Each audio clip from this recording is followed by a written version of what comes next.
Labdien! Sākam preses konferenci.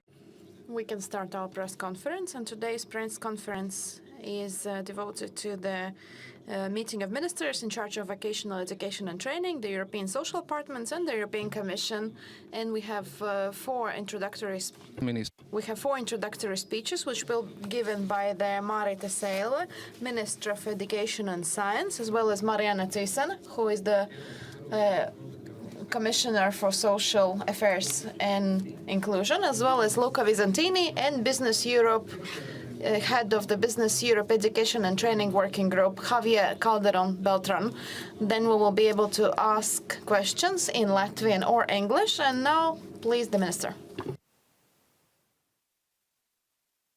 There is no microphone. Microphone, please. Thank you.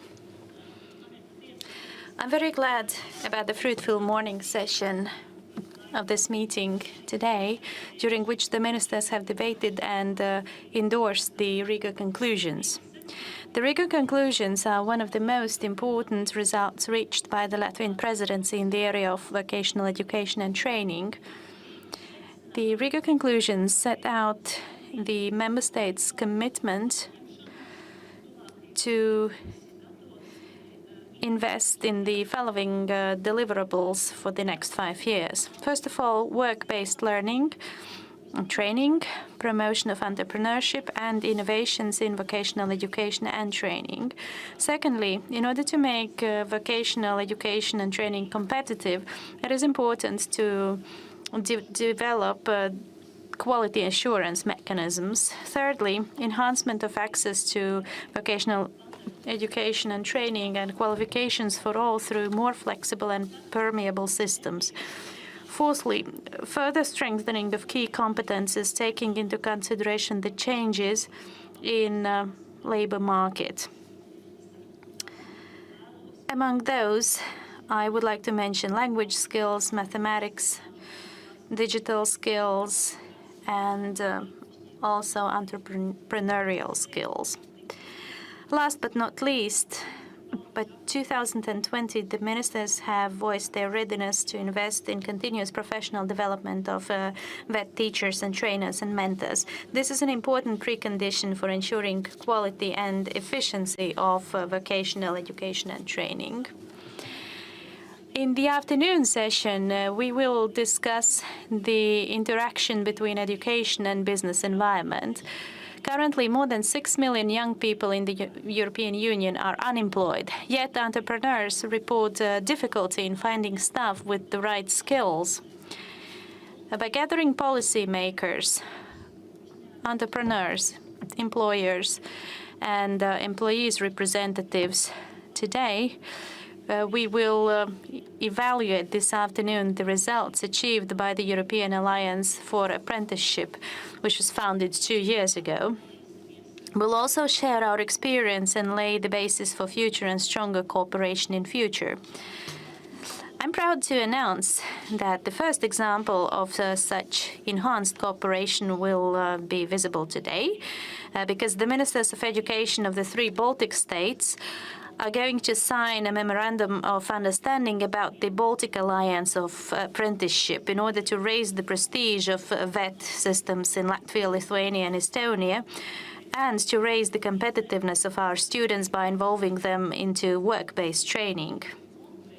Competitiveness has been the key word in developing VET reforms in Latvia. By 2020, we aim to cut the disparity between students of vocational education and their counterparts in general secondary education, because we want to reach the parity choice of 50-50. We have reached some progress already, and the proportion now is 40% against 60% in secondary education. One of the success stories for Latvia in this respect is enhanced cooperation between educational institutions and employers, and this has been a very strong cooperation. In 2013, we started a pilot project of work-based training, giving Latvian youngsters practical, really work-based vocational training, not only during the period of of stage, but systematically throughout their training period. 2 years ago, 6 schools and 29 businesses were ready to join the project. A year later, it was already 15 schools and 177 businesses. And we have been able to quadruple the number of students who can acquire these practical skills in a real working environment. As a whole, I'm very delighted with the results of today's meeting. The last time when education ministers of EU member states discussed the strategic development of vocational education and training was 5 years ago. The Riga conclusions set out the very clear priority directions for the period up to 2020. And I believe that this is probably one of the last very important, content-wise, very important event for the Latvian presidency. Thank you very much. Thank you, Madam Minister. And now, Madam Commissioner, Madam Thyssen, please. Thank you. Ladies and gentlemen, I am happy to be here today to discuss the importance of skills to stimulate growth and decent jobs. There are currently 23.5 million unemployed people across Europe, including 4.7 million young people who cannot find jobs. But there are 2 million unfilled vacancies, and many employers say that they cannot find the people with the right skills to fill these posts. Good quality vocational education and training can equip people with the skills they need to get a job, and it can also enable companies to find workers with the right skills that will help them to grow by bringing the worlds of education and work closer. Today we endorsed a reform agenda for vocational education and training.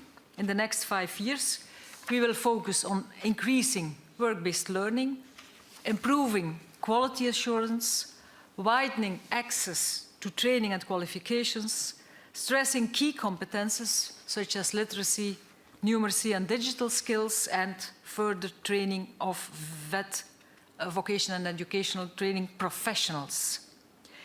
In taking forward this reform agenda, I would like to stress how our work on apprenticeship is one example of how we are delivering concrete results.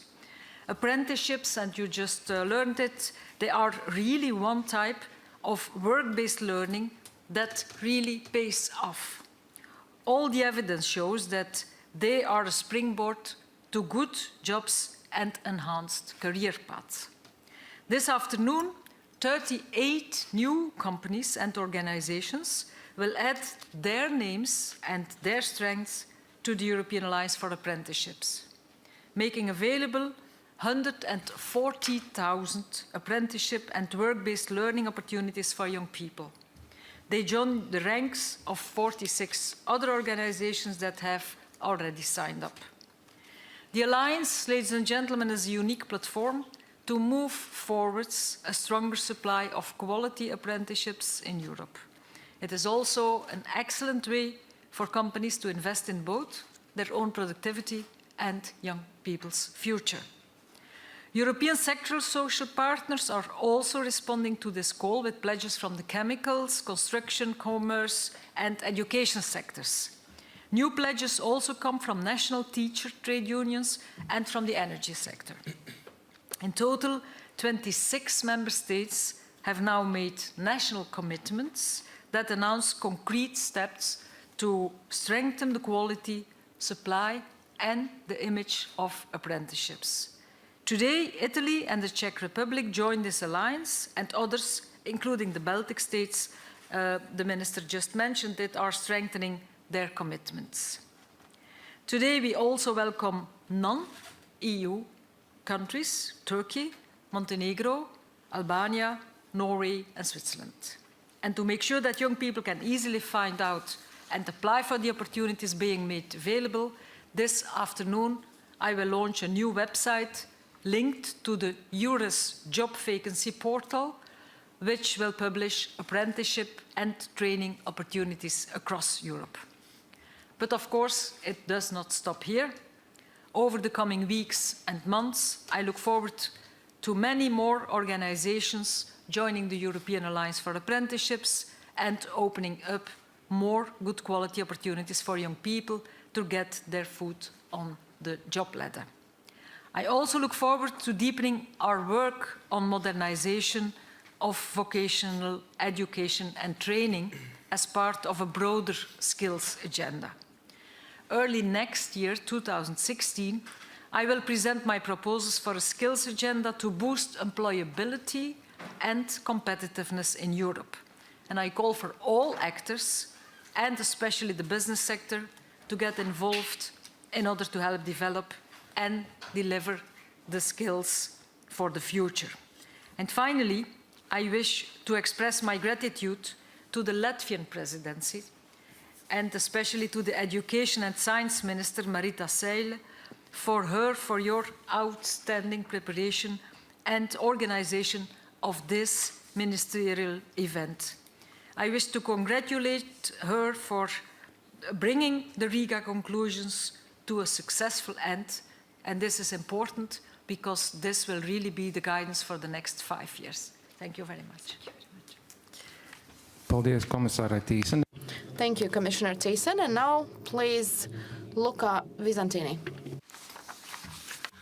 Thank you very much. I would also like to thank Minister Seile, but also Commissioner Thyssen for this opportunity to participate in the rediscussion of the existing documents concerning the VET in Europe, because this is a long-standing process. We are revising now through these conclusions here in Riga.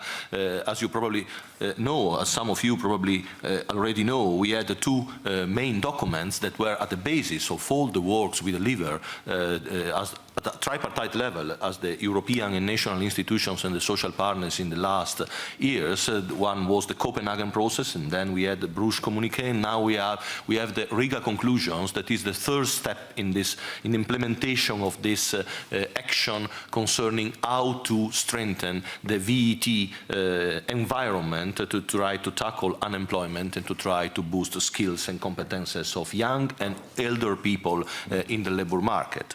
The problem was with the previous documents that we didn't have the possibility to streamline the objectives and to focus better the objectives on the real needs of the labor market in the different EU countries.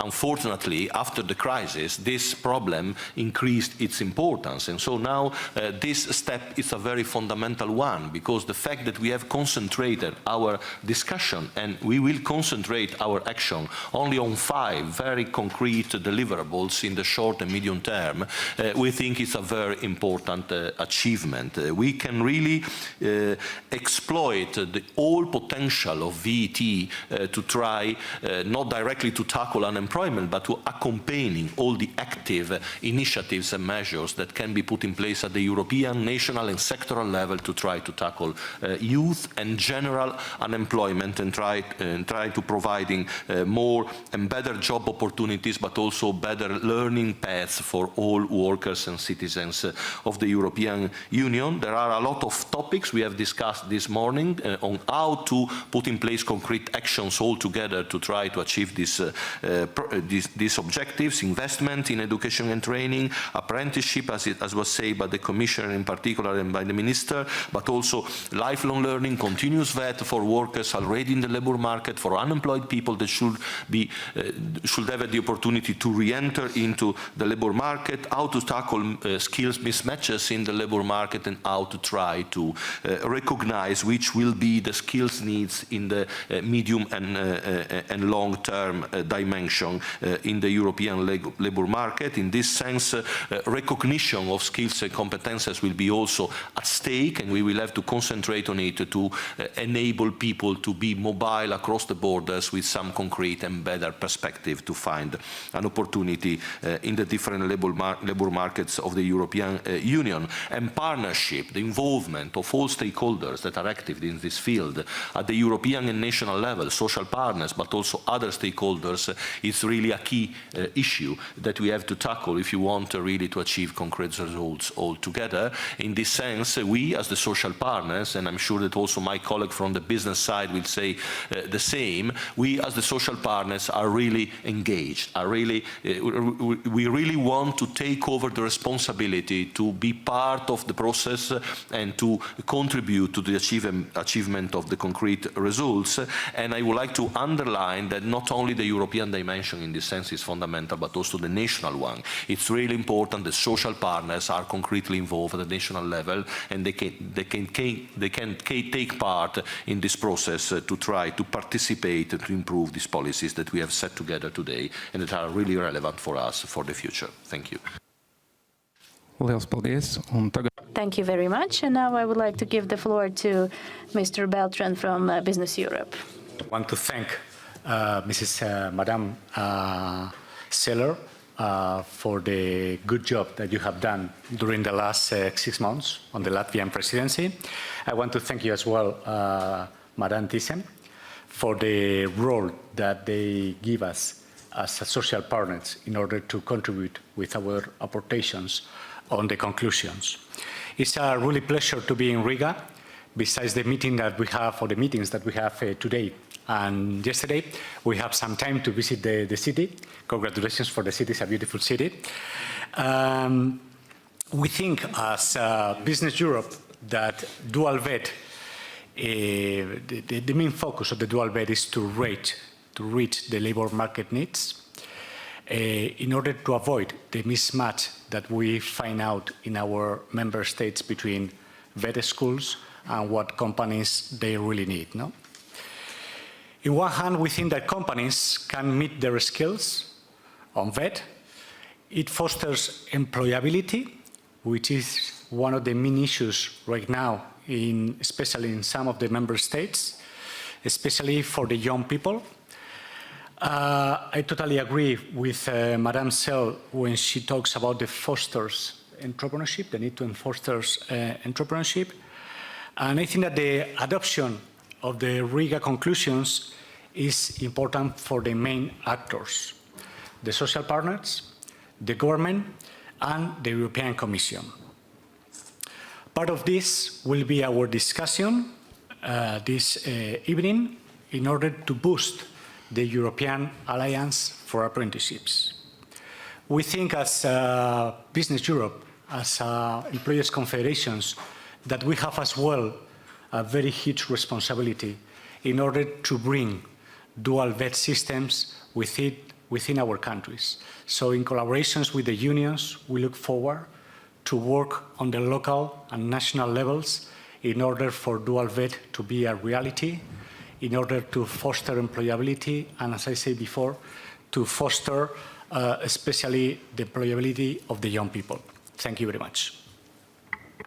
Liels paldies visiem runātājiem. Thank you very much to all the speakers. And now you have the time to give your questions. And I would ask to introduce yourselves before you ask the question, please. Any questions?